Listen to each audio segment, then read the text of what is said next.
नमस्कार, मैं जितेंद्र चतुर्वेदी।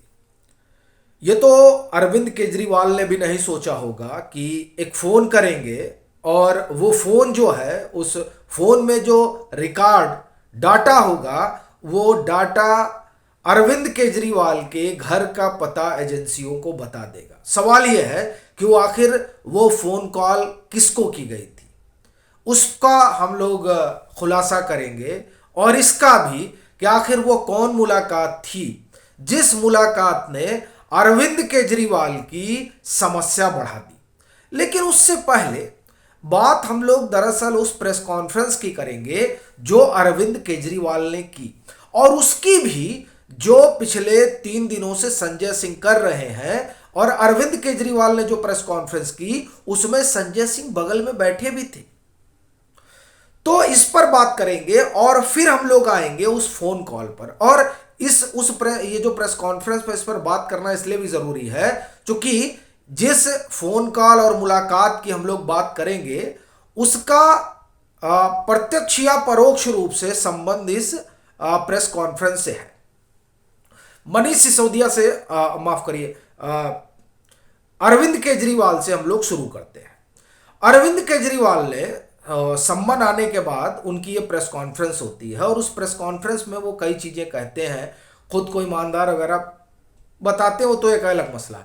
उसमें एक बड़ी पते की बात वो कहते हैं और दरअसल वहीं से एक सिरा खुलता है जो ये बताता है किस तरीके का नैरेटिव गढ़ा जा रहा है। वो क्या कहते हैं?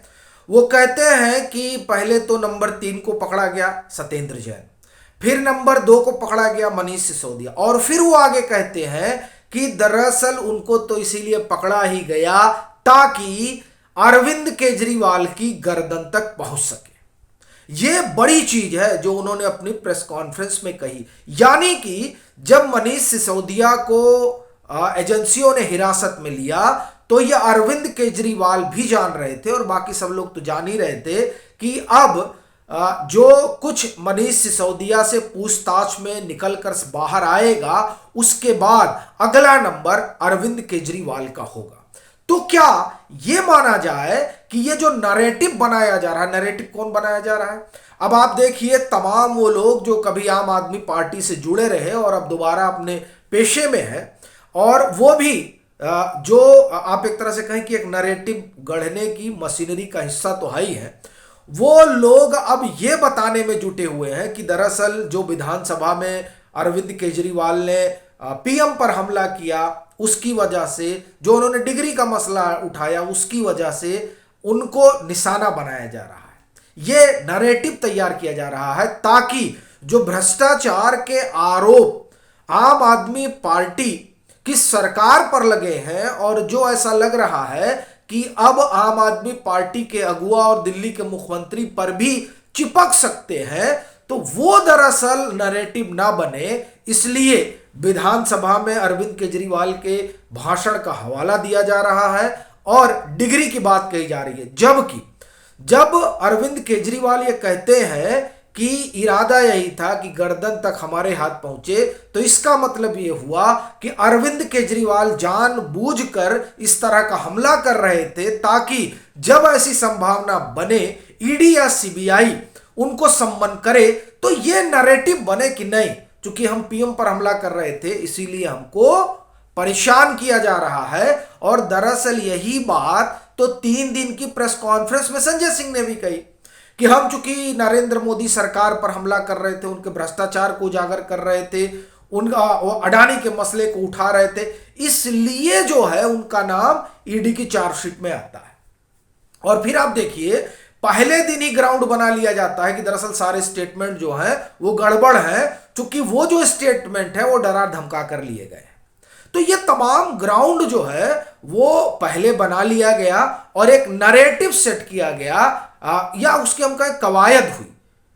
लेकिन अरविंद केजरीवाल ये जान रहे थे कि मनीष सिसोदिया के पकड़े जाने के बाद अब बुलावा उन्हीं का आएगा, और संभवतः संजय सिंह भी ये जान रहे हैं कि उनका भी बुलावा आ सकता है। ये तो एक बात हुई। दूसरी बात आप देखें कि उस दोनों ही लोगों की प्रेस कॉन्फ्रेंस में फिर वो चाहे संजय सिंह की हो, चाहे अरविंद केजरीवाल की हो, चाहे अभी राघव चड्ढा की जो प्रेस कॉन्फ्रेंस हुई, सब जगह फोन एक बड़ा मसला है। अब आप समझिए कि इस फोन ने क्या से क्या कर दिया। उस फोन के रिकॉर्ड ने, आप एक तरह से कहें कि आम आदमी पार्टी के तमाम नेताओं के ढोल की पोल खोल दी। कहा जा रहा है कि जो ईडी ने अपनी चार्जशीट में इस बात का जिक्र किया था कि दरअसल जो वो फेस टाइम कॉल हुई है, उस कॉल में, और जो ये अरविंद केजरीवाल ने समीर महेंद्रू से कहा कि ये अपना लड़का है, असल में ये जो बात है, इस बात ने आप ये कहें कि एक बड़ी भूमिका अदा की इसको लेकर, कि इसका मतलब ये हुआ कि अरविंद केजरीवाल की जानकारी में था, तभी ये कह रहे हैं कि विजय नायर अपना लड़का है। और दूसरा, ये ईडी ने का ही दावा है कि ये जो साउथ ग्रुप है, साउथ ग्रुप में देखिए जो समीर महेंद्रू है बड़ा महत्वपूर्ण आदमी है, इसी के कंपनी है इंड्रो स्प्रिट, और इस कंपनी में इसका शेयर है, के कविता का शेयर है, ऐसा ईडी का दावा है, और एमएसआर का शेयर है जो वाईएसआर कांग्रेस के एमपी है। इन तीनों लोगों का शेयर है, और ये जो कंपनी है इसमें इन दोनों लोगों का शेयर, तो आप एक तरह से समझिए कि इसलिए इन लोगों की हिस्सेदारी इसमें हुई, क्योंकि वो जो किकबैक आता 100 करोड़ रुपए, और फिर जो इन लोगों को फायदा पहुंचाया जाता, तो उसके लिए जरूरी था कि जो एक्साइज पॉलिसी आ रही है उस एक्साइज पॉलिसी को लेकर ऐसी कोई कंपनी हो, तो ये कंपनी बनी, इस कंपनी में इनकी हिस्सेदारी होती है, और उस कंपनी का L1 लाइसेंस, L1 टेंडर होता है, और रात में 10 बजे इसको पास कराया जाता है। तो अब आप सोचिए कि जब समीर महेंद्रू इतना महत्वपूर्ण आदमी है और उससे ये कहा जाता है, एक चीज तो ये, दूसरा ये जो वाईएसआर कांग्रेस के एमपी हैं, और जिनका माना जाता है कि उनका भी निवेश है इस इंडो स्पिरिट में, वो दरअसल मिले थे अरविंद केजरीवाल से, ऐसा एजेंसियों का दावा है। अब ये मेल मुलाकात किस बात को लेकर हुई थी?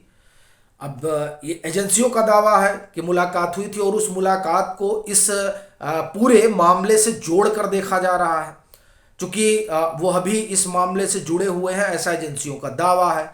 तो क्या ये मुलाकात उस चीज को लेकर थी? यह भी अपने आप में एक बड़ा सवाल है, और इसके बारे में भी जाहिर तौर पर सीबीआई जानकारी चाहती होगी।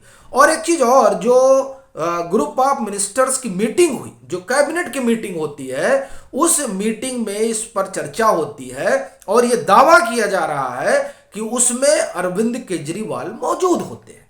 तब सवाल यह उठता है कि आखिर में इसको जो मंजूरी दी गई न्यू एक्साइज पॉलिसी को, तो क्या वो उनकी जानकारी में नहीं था?